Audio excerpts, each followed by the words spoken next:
Presiden Rusia Vladimir Putin mengajukan tuntutan keras kepada Zelensky sebagai syarat perdamaian, termasuk penyerahan Donbas, netralitas Ukraina, dan pembatasan NATO. Meski ada kompromi terkait beberapa wilayah, tuntutan utama tetap pada Donbas. Ukraina kemungkinan besar akan menolak, mengingat sikap tegas Zelensky. Perkembangan terbaru yang sangat penting dalam perang Rusia-Ukraina yang sudah berlangsung lebih dari 3 tahun. Menurut laporan eksklusif Reuters, Presiden Rusia Vladimir Putin kini mengajukan sejumlah tuntutan keras kepada Presiden Ukraina Volodymyr Zelensky. Tuntutan ini diyakini menjadi syarat utama sebelum keduanya bisa bertemu untuk membicarakan perdamaian. Apakah ini peluang nyata menuju akhir perang? Atau justru hanya strategi baru Kremlin untuk menekan Kiev dan Barat? Mari kita bahas lebih dalam. Sebelum kita membahas tuntutan Putin, ada fakta menarik. Pada 15 Agustus lalu, Putin bertemu secara tertutup dengan Presiden Amerika Serikat Donald Trump di Alaska. Pertemuan itu berlangsung selama 3 jam tanpa kehadiran media. Sumber anonim yang dikutip Reuters mengatakan, salah satu topik utama adalah kompromi Rusia mengenai Ukraina. Namun, baik Trump maupun Putin tidak mengungkapkan detail kepada publik. Pertanyaan besar pun muncul, apakah hasil pertemuan di Alaska inilah yang kemudian menjadi dasar tuntutan baru Putin kepada Zelensky? Mari kita bandingkan. Pada Juni 2024, Putin menuntut Ukraina menyerahkan 4 provinsi sekaligus, Donetsk, Luhansk, Kherson, dan Zaporizhia. Kiev langsung menolak, menyebut itu sama saja dengan menyerah total. Namun kali ini, tuntutannya agak berbeda. Putin tetap menuntut agar Ukraina menyerahkan seluruh wilayah Donbas, yaitu Donetsk dan Luhansk, sepenuhnya kepada Rusia. Tetapi, untuk wilayah Kherson dan Zaporizhia, Kremlin bersedia membekukan garis depan sesuai posisi saat ini, bukan lagi menguasai penuh. Sebagai tambahan, Rusia dikabarkan bersedia mengembalikan sebagian kecil wilayah yang sudah dikuasainya di Kharkiv, Sumy, dan Dnipropetrovsk. Artinya, ada indikasi kompromi dari Moskow. Tapi tetap saja, tuntutan Donbas masih menjadi garis merah. Selain soal wilayah, Putin juga mengajukan syarat politik yang sangat keras. Menurut sumber Reuters, Kremlin menuntut, 1. Ukraina meninggalkan ambisi bergabung dengan NATO. 2. NATO memberikan jaminan hukum tertulis bahwa aliansi itu tidak akan lagi meluas ke timur Eropa. 3. Ukraina harus tetap netral, tidak berpihak ke Barat. Ini bukan hal baru. Sejak awal invasi Februari 2022, salah satu alasan utama Putin adalah mencegah NATO semakin dekat dengan perbatasan Rusia. Tuntutan lain yang diajukan adalah pembatasan jumlah tentara Ukraina. Bukan hanya itu, Putin juga menolak keras adanya pasukan Barat ditempatkan di Ukraina, bahkan dengan dalih penjaga perdamaian. Bagi Kremlin, keberadaan tentara NATO di Ukraina akan menjadi ancaman langsung terhadap keamanan Rusia. Hingga saat ini, Presiden Zelensky maupun pemerintah Ukraina belum memberikan tanggapan resmi terhadap proposal tersebut. Namun, jika menilik sikap Ukraina sebelumnya, besar kemungkinan tuntutan ini akan ditolak.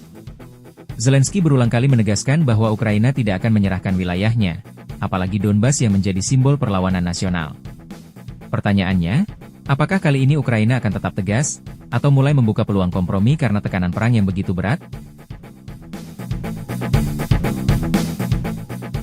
Menariknya, isu ini muncul tak lama setelah Trump kembali mengintensifkan peran sebagai mediator.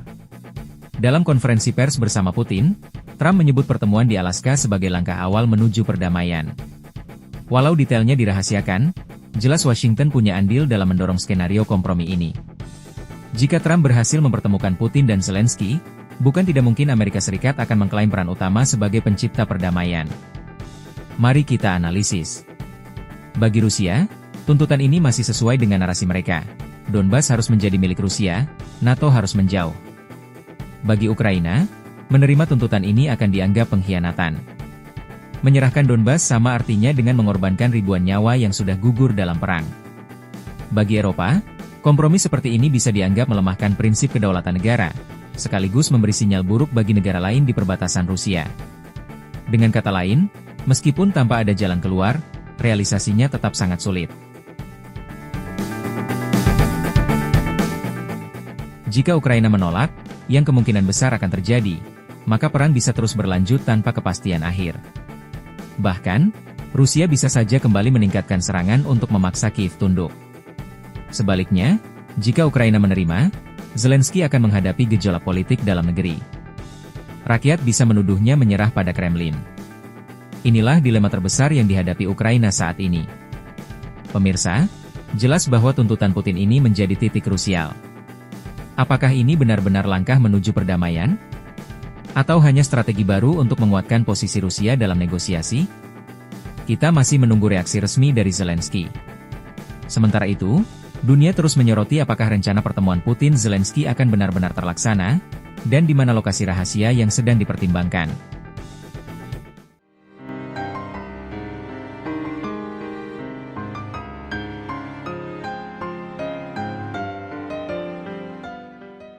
Ketegangan meningkat antara Cina dengan Jerman dan Selandia Baru. Jerman menyebut sengketa Taiwan dan Laut Cina Selatan sebagai ancaman global, sementara Selandia Baru menuduh Cina melakukan intervensi intelijen. Kedua negara ini mengubah sikapnya terhadap Cina, mencerminkan ketegangan geopolitik terkait Taiwan, Laut Cina Selatan, dan spionase. Ketegangan internasional kembali memanas. Kali ini, bukan hanya Amerika Serikat atau Inggris yang bersuara terhadap Cina, tapi dua negara lain yang biasanya lebih tenang kini ikut angkat bicara, Jerman dan Selandia Baru. Hubungan diplomatik Beijing dengan kedua negara barat tersebut kini berada di titik rawan, menyusul komentar keras mengenai Taiwan, Laut Cina Selatan, dan operasi intelijen Cina. Kita mulai dari Eropa. Menteri Luar Negeri Jerman, Johann Wadephul, secara terang-terangan menyebut bahwa sengketa di Selat Taiwan dan Laut Cina Selatan bukan hanya masalah Asia, tetapi juga ancaman serius bagi keamanan Eropa. Dalam pernyataannya, Wadephul mengatakan, Laut Cina Selatan dan Selat Taiwan adalah jalur perdagangan vital yang juga menentukan ekonomi Eropa.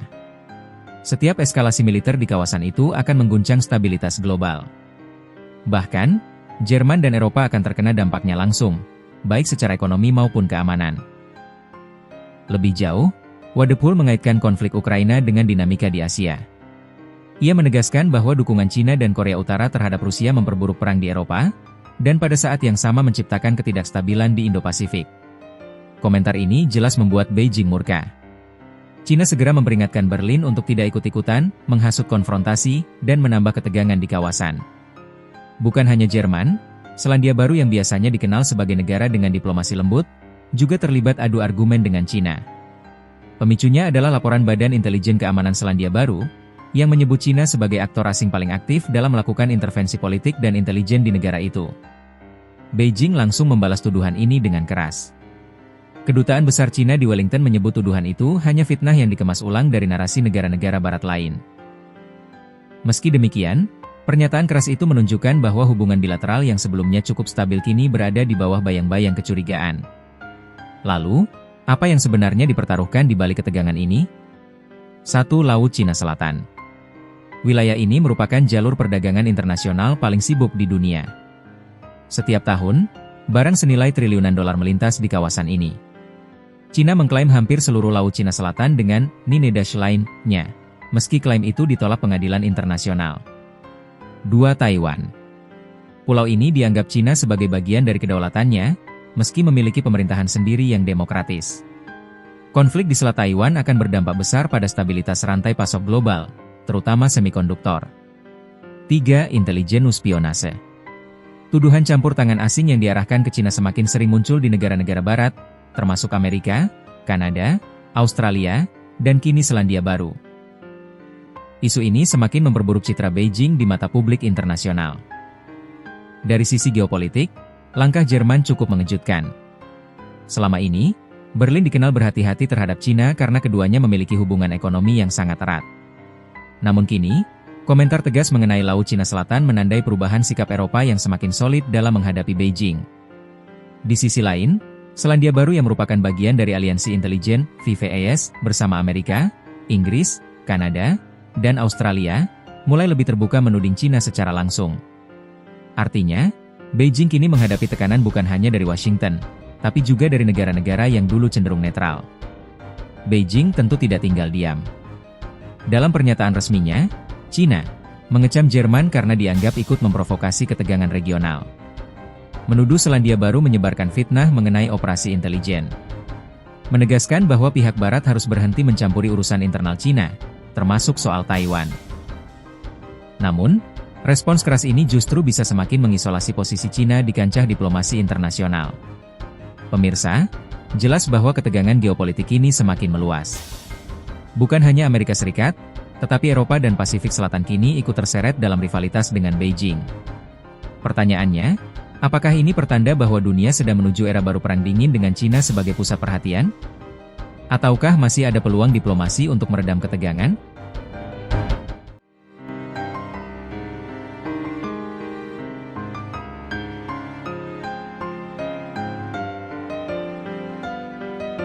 DeepSeek, startup artificial intelligence Cina, meluncurkan model V31 yang lebih cepat dan bergantung pada chip domestik, mengurangi ketergantungan pada teknologi Amerika.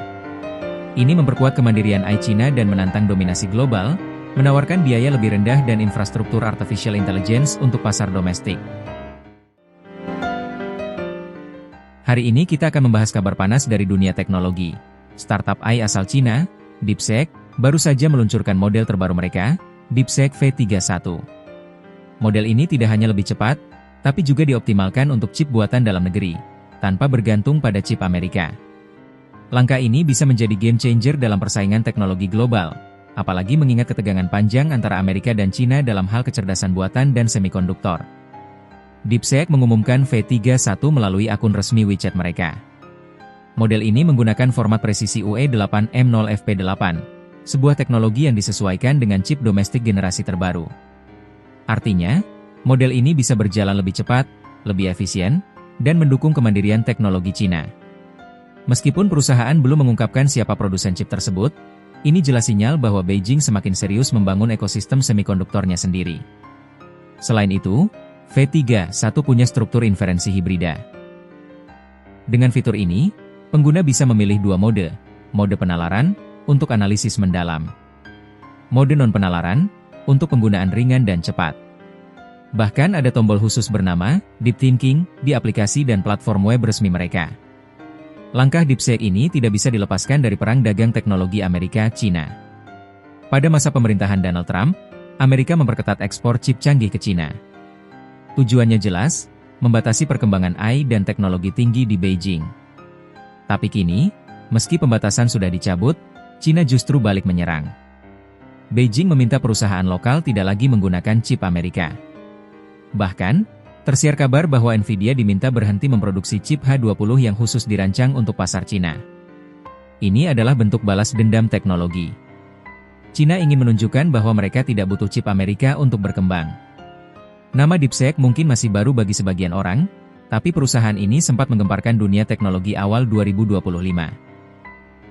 Mereka meluncurkan model AI yang bisa menyaingi ChatGPT milik OpenAI. Bedanya, DeepSeek menawarkan biaya operasional yang jauh lebih rendah. Inilah yang membuatnya populer di dalam negeri, bahkan mulai diperhatikan di luar negeri. Kini dengan V31, DeepSeek tidak hanya fokus pada performa, tapi juga kemandirian penuh dari chip asing. Sejak awal 2025, DeepSeek sudah melakukan 3 kali upgrade besar, model R1 pada Mei 2025. DeepSeek V3 pada Maret 2025. Dan sekarang, DeepSeek V31 pada Agustus 2025. Percepatan inovasi ini menunjukkan betapa agresifnya Cina dalam mengejar ketertinggalan AI dari Amerika. DeepSeek juga menyiapkan langkah penting lainnya, penyesuaian biaya penggunaan API. API adalah layanan yang memungkinkan pengembang aplikasi lain menggunakan model AI mereka. Per 6 September 2025, biaya akan disesuaikan agar lebih kompetitif. Artinya, DeepSeek tidak hanya membangun AI untuk dirinya sendiri, tapi juga menyediakan infrastruktur AI nasional yang bisa dipakai startup, perusahaan, bahkan institusi pemerintahan. Ini mirip strategi OpenAI atau Google, tapi dengan cita rasa nasionalisme teknologi. Dengan langkah ini, ada beberapa implikasi besar. Bagi Cina, ini memperkuat ekosistem semikonduktor dan AI dalam negeri. Bagi Amerika, meski mereka mencabut pembatasan chip, langkah Cina bisa jadi pukulan balik yang menyakitkan. Bagi dunia, pasar AI semakin kompetitif, dengan pilihan tidak hanya ChatGPT atau Gemini, tapi juga DeepSeek. Apalagi, hubungan geopolitik ini makin berpengaruh pada teknologi. Siapa yang menguasai AI, bisa menguasai ekonomi digital global. DeepSeek V31 bukan sekadar upgrade teknis. Ini adalah pesan politik bahwa Cina bisa berdiri sendiri. Setelah bertahun-tahun ditekan lewat sanksi teknologi, kini Beijing membalikkan keadaan. Mereka tidak hanya mandiri, tapi juga berpotensi melampaui Amerika di bidang AI dan semikonduktor. Pertanyaannya sekarang, apakah DeepSeek benar-benar bisa menyaingi raksasa AI barat dalam jangka panjang? Atau ini hanya hype sementara yang sulit dipertahankan? Yang jelas, satu hal sudah terbukti, Cina tidak lagi jadi penonton dalam revolusi AI global. Itu tadi 3 berita terpopuler di channel YouTube Pojok Negeri Media. Jangan lupa share, komen dan subscribe channel kami. Sampai jumpa di top 3 selanjutnya.